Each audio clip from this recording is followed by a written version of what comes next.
Alrighty there folks, hello again. So I've come up with a plan. So my phone needs to stay plugged in to charge it to work, right? So what I've done is, I plugged it into my laptop so it's still charging and it'll work. But it just means that I need to take my laptop anywhere that I want to use my phone, which is kind of fucking stupid. So I'll be getting a new one soon though, as soon as I get myself a proper job. A couple of leads there as well, so we'll wait and see. But have a look at this beauty right here. Oh, look at it. Look at it. I can't switch my fucking cameras from front camera to back camera while I'm recording, so I'm going to have to do this in a one-taken selfie mode. I didn't think this shit through. I really didn't. But here we go. Lex Moto Titan. This bit's undone at the moment because she needs a new switch for the headlights. Apparently that's quite a common thing to go. Got some of this shit. Look at that. Cool stuff like pearlescent effect tint film, so I'm going to be covering the indicators in that. And that's the current state of the back of it. I've taken the seat off. I'm just, having a look at what I've got here. The plan for this thing here is, well, originally I was just going to totally take it off and custom fabricate myself a wheelie bar, is that what you call it? Like a slider. I want to put sliders on this. Oh fuck, well I just dropped my laptop. Is it still working? Was that the final drop my laptop took? Oh no! I tell you what, man. I tell you what. This thing is this ThinkPad I got for 150 quid about a year ago. It's a fucking trooper. This thing's a fucking trooper.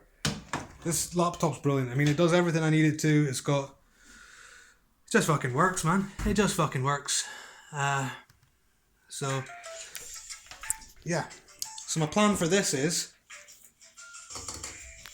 I might fabricate myself something new because this is shitty cast steel. This is not good stuff. It's not good quality stuff. But I'm going to use these bolts here, and there's two bolts on the side. Two 12 mils there, and two 10 mils on there. These are grade 3 steel, so they're not very good steel. So at very least I'm going to be putting new bolts in there, and then I'm going to chop these bits off. If I do decide to use the cast stuff, which I probably won't because cast is an absolute bitch to weld to, especially when you've got a welder as shitty as mine. Nice good old flux core. I might borrow someone's welder though and just chop these off and weld 2 bars a bit wider so I can actually fit my foot in there, get a bit of leverage, because the whole thing for this the whole idea for this scooter is just cheap fun. It's just to fuck about and have fun with. I'll be ready for next summer. So I'm going to be trying to build I'm going to try and build myself a bit of a stunt cage as well, coming out around the side of these fairings, and have it, oh shit, hang on, you're going to be upside down seeing that, and the lighting's dreadful, but somehow hook this in and have steel bars going out and around the sides. You can't really get stunt cages for a Lex Moto Titan. Who would have thought it? Who would have fucking thought it? Maybe anyone with a bit of common sense. This is stupid. This is stupid, but it's cheap. That's the thing. And here we go. Here is the impressive thing here. Fucking EFI, bro. Electric fuel injection. on a 100 quid moped. What the fuck? This is interesting. This is a 2019 scooter.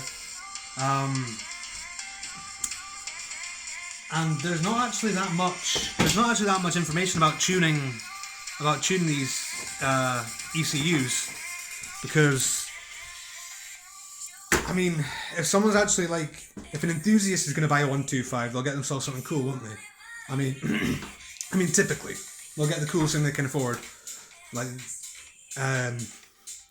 don't know, something like a popular platform that's used for tuning. GY6s, this motor here, this 125 GY6 is very, very popular. You know, if you see, like, you know, those slammed ruckuses and stuff like that, if you see one, you can nearly guarantee if someone's swapped a motor into a ruckus, like Honda Ruckus or a Honda Zoomer, you know, a custom scooter of any kind, it's going to have a motor like this basically, but it'll have the carb-fed version. People put the EFI kits onto it if they're doing forced induction and shit, and people have done that. But you get this is a factory ECU. This is not like one of those ECUs that'll come with the kits. You know, the ones that come with the kits, you get software with it, you get a cable for it, and you just plug it into your laptop. Bada boom, bada bing, baby. You got all the mapping software you need included. This was not meant to. They switched it to EFI not for performance or anything like that. Well, the performance is a bit better than the carbureted version standard, but the thing is, the carbureted versions, no one keeps them standard. This is an interesting one. I've been reading about forums and stuff like that. There is someone who's got some software that claims to have jailbroken it claims to have written some code that means I can, you know, up the fuel basically. That's what I'm going to be wanting to do, because I'm going to be wanting to do a big bore kit. I'm going to be wanting to do ported and polished head, and I'm going to be, you know, I'll stick a free flowing exhaust and a better filter onto it as well to free this baby's power up. But if I've got a bigger engine, if I've got freer flowing head, if I've got more air going in, more air coming out, I'm gonna need more fuel. It's just basic kind of science shit. With the old version, it would be a piece of piss. You can get the carburetors so cheaply as well that it would just be a case of chuck some new jets in it, upjet it, job's a good one. But with this EFI, it's going to be interesting. There's like I said, there's a guy on ChinaRiders.com. It's the name of the forum. Love it. That's got some software, but it's like, let's see, it looks a bit dodge. It does look a bit dodge. So there's another way of doing it, which is called a rheostat. I don't know if I'm pronouncing that wrong. Sorry for any electrical engineers watching. But basically, what that does is that intercepts is a little knot, is a little thing that you wire in, right?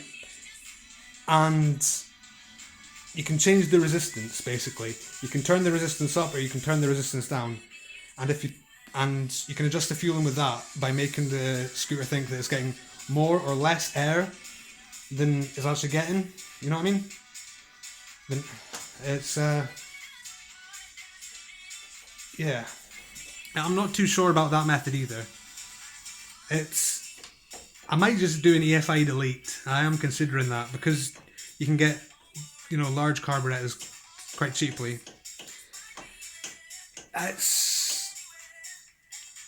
I've got some tuning software on my computer, but it's meant for minimum 4 cylinders. I mean, you can do a 6-cylinder or an 8-cylinder, but I don't know if Tuner Studio. Nah, it's not gonna work unless someone's got some code to break this. If you do, please let me know. Please, you know, put it down in the comments because I'm trying to figure this shit out and it's making my head hurt. But anyways, this thing is a hell of a find. 4,000 kilometers. Look at that. 69 as well. Yeah, nice. 4069.